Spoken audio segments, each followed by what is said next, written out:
the channel. Once again, I am the anchor of Grayson Telehealth. My name is Dr. Victoria Ngozi Ogbuji. Today, believe me, we are here to talk about a fascinating topic.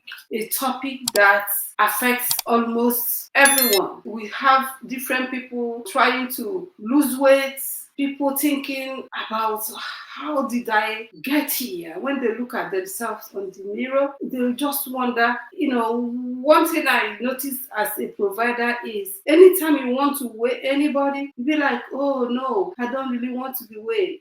Can we really avoid that? It does not matter if it's a man, a woman, child, teen, young adult, old, patient. They don't want to be weighed. And you know what really hurts a lot of people? They tell you that they don't even eat. I don't know why I have all this weight. Mostly this one right here. I don't know why it has refused to go. I walk, I do this, I do that, I do that. I want to tell you today, we're here to talk about one of the culprits of weight gain, of obesity, and that is stress. Stress, S-T-R-E-S-S, stress. Do you know that stress cause you to gain unnecessary weight? Do you know that stress can make it difficult for you to lose that weight, mostly the belly fat right here? Yes, stress can make you gain weight. Yes, when I'm stressed, I don't even eat. So why do I have to gain the weight? That is what we're here to talk about. Stress and obesity. Yeah,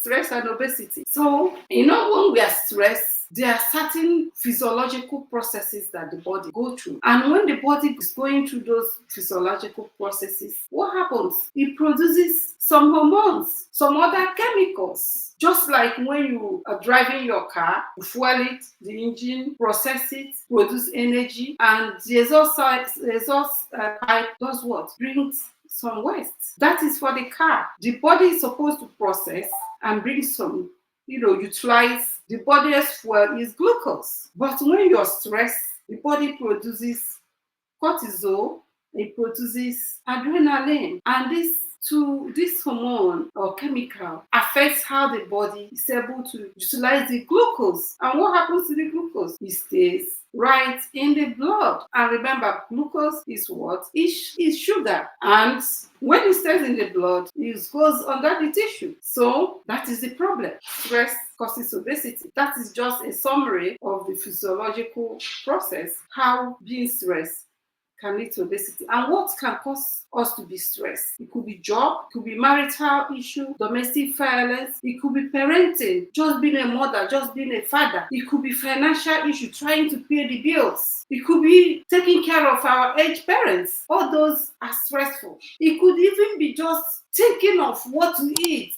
It could be thinking of as little as or as common as what to put on. And sometimes we don't even know why we are stressed. Okay, so it's important to, when we look at all these factors that we think make us gain weight, like what to eat, what to drink, and all those stuff, we need to sit down and think about ourselves, have some sober reflection about our life. What's going on in our life? Are we doing some pleasurable things? Are we feeling moody? Are we having some blue moment? Are we really sleeping good? When I eat, do I enjoy it? Do I enjoy my time with my family, with my kids? Those things that are pleasurable to you. When you're no more enjoying them, it could just be that you're stressed without knowing it. For our kids, just going to school, waking up early may be a factor. For our young girls, when they start seeing their periods, to be a factor. So when you have a young girl that is gaining weight, try to sit her down and talk to her. So how do we manage stress? Relaxation. Look for what makes you happy. Take some walk, exercise. Some people cannot exercise by themselves. If you need to create time to go to the gym where you can socialize, that would be good. And if it's your job that is stressing you, make it a point of duty, a point of self-care to take breaks. Mostly those of us in the healthcare, we don't take breaks because we want to take care of our patients, because we want to finish our work. But mind you, if you're so stressed, you can commit some errors, and nobody is going to say, oh, he or she was just stressed. They're going to fire you. They're going to take your license. If you're a driver and you're stressed, take breaks. or just take time to figure yourself out. If not, your life is at risk, and the life of other people out there at risk. If you have teenagers that you think they are very stressed, or you're getting unusual weight, and you have taken them to the doctors or to healthcare provider and they could not find out what, create a parent-child moment. Talk to him, talk to her, and see if he or she is being stressed out, with the schoolwork, or being bullied, or not getting enough rest. Is very important. So you need to socialize.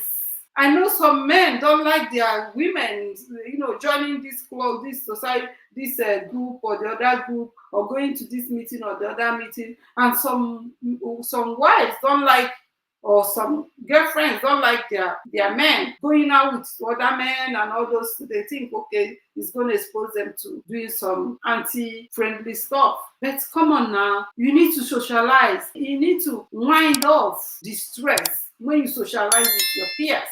When you talk, laugh, do some pleasurable things with your peers, create some networks, and that will help. Again, sometimes we have conflicts and we are in denial, mostly with our loved ones. It's stressful when you try to sweep it under the carpet like nothing is happening. At times, you need to take the bull by the horn, express yourself to whoever you think you have a conflict with, so that you can ease up your stress. Again, if all this, network, socializing, and taking breaks do not help, sometimes we are stagnated in a phase of our lives. Some of us could be something that happened when we were young. Some of us could be something that happened maybe when we are married. Some of us that are divorced. You can let those feelings out by, starting a journal. When those thoughts come, pick up your little documentary, could be a notebook, could be a journal.